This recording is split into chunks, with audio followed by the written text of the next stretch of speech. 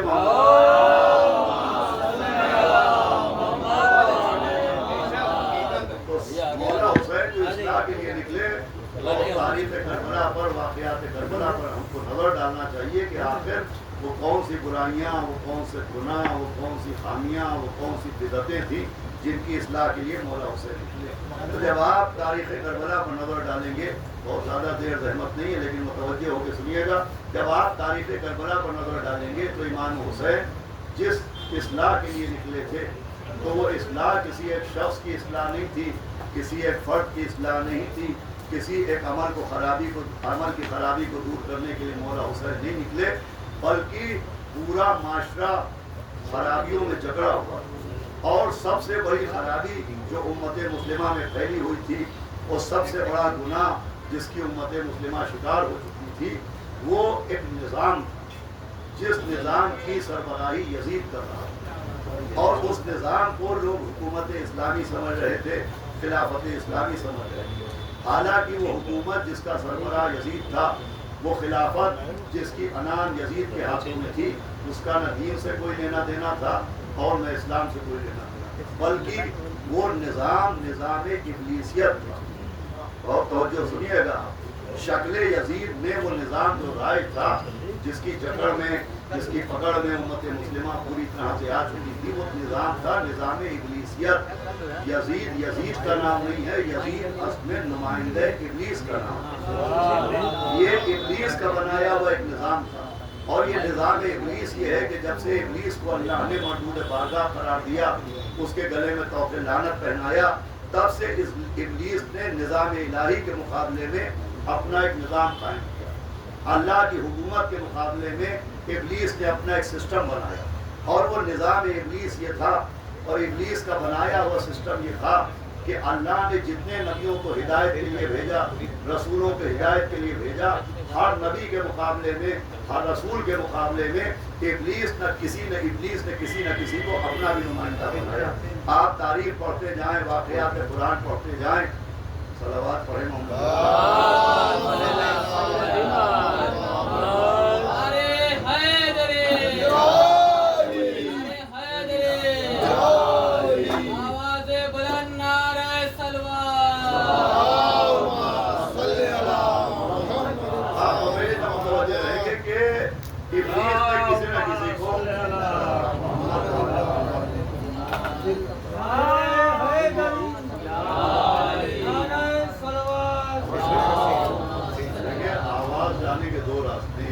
اس کے ذریعے آپ تک آواز جائے، ایک یہ کہ آپ قریب آ جائیں۔ صلوات بھیجے محمد۔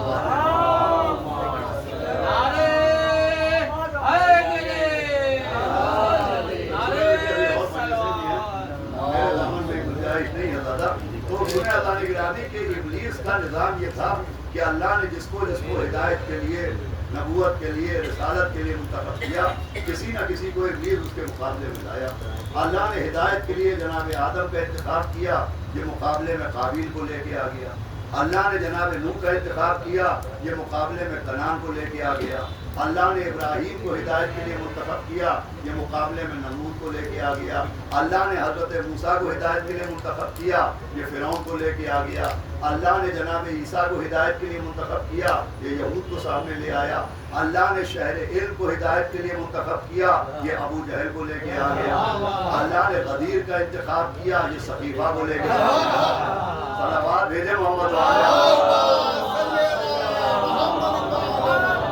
اللہ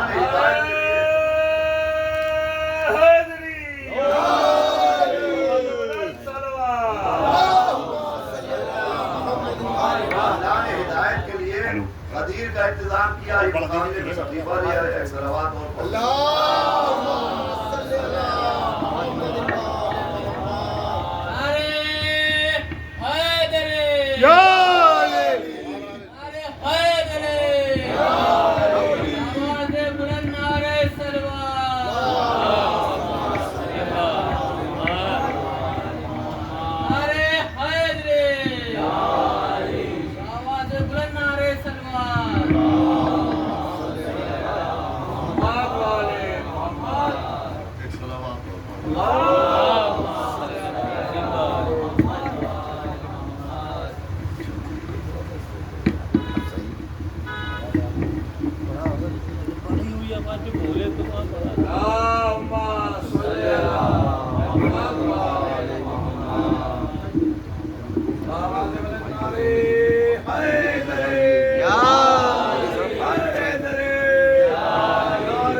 نظام کو دیکھیں کہ نظام الہی کے مقابلے میں اللہ کے بنائے ہوئے قانون اور اللہ کے بنائے ہوئے اصول اور اللہ کے بنائے ہوئے طریقہ ہدایت کے مقابلے میں ابلیس کسی نہ کسی کو لاتا رہا۔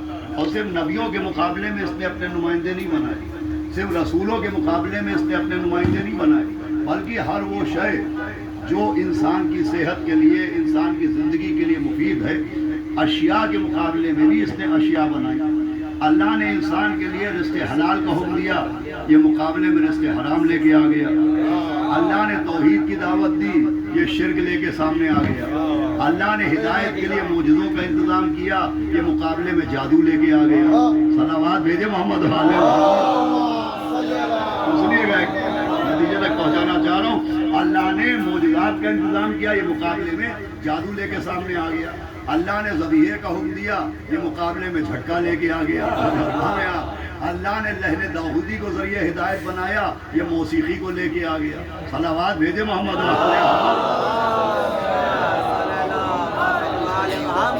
وہ شے جو انسان کے لیے ضروری تھی، مفید تھی، فائدہ مند تھی، اس کے مقابلے میں کسی نہ کسی کو لاتا رہا۔ توحید کے مقابلے میں شرک کو لے آیا، رزق حلال کے مقابلے میں رزق حرام کو لے آیا، ذبیحے کے مقابلے میں جھٹکے کو لے آیا، معجزے کے مقابلے میں جادو کو لے کے آیا، موسیٰ کی عصا کے مقابلے میں سانپوں کی رسیوں کو لے کے آ گیا، لہن داؤد کے مقابلے میں موسیقی کو لے کے آ گیا۔ اب میں آپ سے پوچھتا ہوں کہ یہ جو ابلیس نے اللہ کی بنائی ہوئی اشیاء کے مقابلے میں اشیاء پیش کی، ان کے لیے شریعت کیا کہتی ہے؟ شریعت شرک کو کیا کہتی ہے؟ شریعت رزق حرام کو کیا کہتی ہے؟ شریعت موسیقی کو کیا کہتی ہے؟ شریعت جادو کو کیا کہتی ہے؟ تو جب آپ شریعت سے پوچھیں کہ شرک کیا ہے تو شریعت کہتی ہے حرام، رزق حرام کیا ہے؟ شریعت کہتی ہے حرام، موسیقی کیا ہے؟ شریعت کہتی ہے حرام، جادو کیا ہے؟ شریعت کہتی ہے حرام۔ ابلیس ہر اللہ کے مقابلے میں بنائی ہوئی اشیاء کے مقابلے میں جس کو لایا، ہم نے پوچھا تو شریعت نے اسے حرام کہا۔ ایک بات کا پتہ یہی بچل گیا کہ حق کے مقابلے میں جو آئے گا وہ حرام ہوگا۔ کیا بتایا؟ حق کے مقابلے میں ہمیشہ حرام ہی آئے گا، کبھی حلال حق کے مقابلے میں نہیں آئے گا۔ اب سمجھ میں آیا کہ نبی نے کیوں کہا تھا کہ یا علی تیرا دشمن حلال زیادہ نہیں ہو سکتا۔ صلوات بھیجے محمد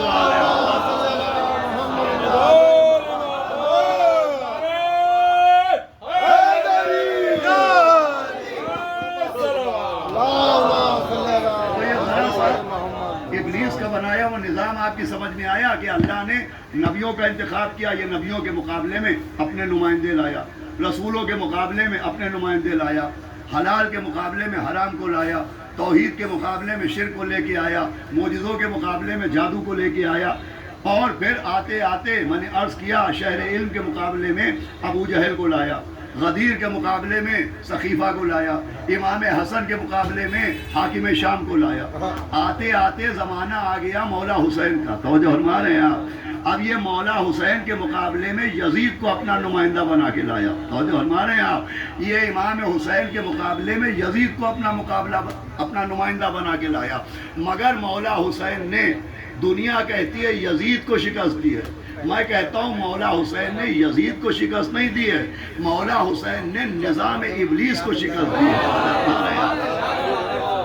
بھائی ابلیس کو سب سے بڑی شکست یہی ہوئی کہ یہ امام حسین کے مقابلے میں یزید کو لایا۔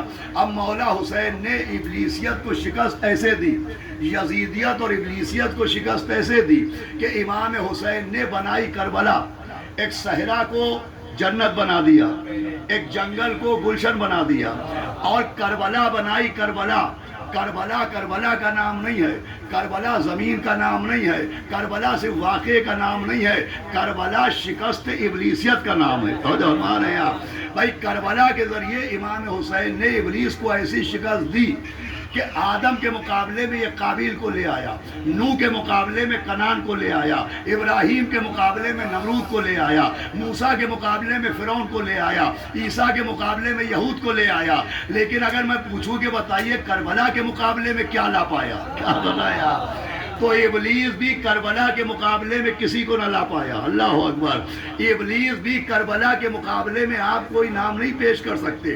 آدم کے مقابلے میں قابیل کا نام لیا جا سکتا ہے، نوح کے مقابلے میں کنان کا نام لیا جا سکتا ہے، ابراہیم کے مقابلے میں نمرود کا نام آئے گا، موسیٰ کے مقابلے میں فرعون کا نام آئے گا، لیکن کربلا کے مقابلے میں کوئی نام نہیں آتا۔ کیا سن رہے ہیں آپ؟ مجھے کربلا کے مقابلے کا نام بتائیے۔ مولا حسین نے ایسی کربلا بنائی کہ جب 2020 میں کورونا جیسی بیماری آئی اور دنیا میں سناٹا چھا گیا تو مولا حسین کی بنائی ہوئی کربلا کا معجزہ یہ تھا کہ حج کے زمانے میں خلیل کے بنائے ہوئے کعبے میں سناٹا تھا، لیکن چہلم کے زمانے میں حسین کی بنائی ہوئی کربلا میں سناٹا۔